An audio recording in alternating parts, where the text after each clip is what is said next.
I had so hoped to make this a Donald Trump-free day, but now we have this whole. A guy gets up yesterday and says Barack Obama's a Muslim, and we got to get rid of all Muslims in America. And Donald Trump goes, right.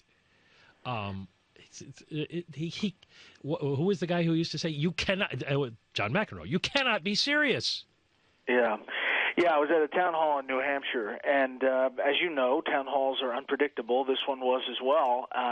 Clearly, there are a lot of folks saying he could have said something different. Remember, John McCain had a couple of those pop up 2 election cycles ago and handled it much differently. So you have other candidates out like Chris Christie and others criticizing Trump for how he answered or didn't answer that question.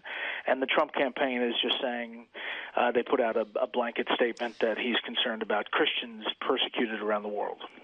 Is this the end, not this particular thing, but now that the media has gotten bored with Donald to an extent and crowned Carly Fiorina the new darling of the moment, is this sort of the end Bret of the Baier Trump did that. run? Listen, you would think over all of these different things that Donald Trump would be sinking at some point, but he has defied political gravity up until now, and I think it'd be dangerous to say that his numbers are going to go down. Well, let me just ask, Tom wants to get in, but I got to just ask this. How come everybody's writing that Carly Fiorina now has to show she can put together an impressive political organization, and nobody ever said that about Donald Trump?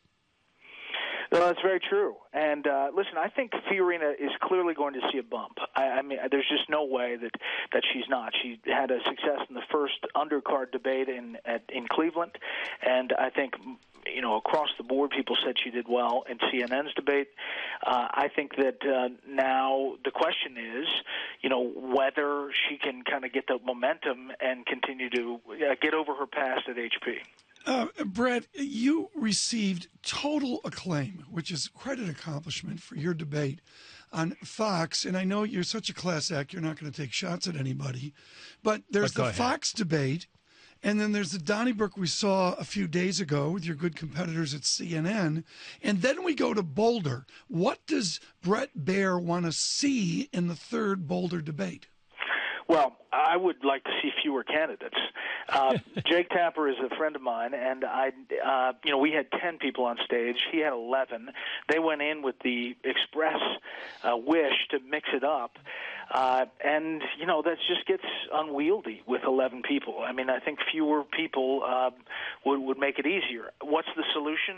I don't know, unless people are either dropping out or they make they raise the bar. Very quickly.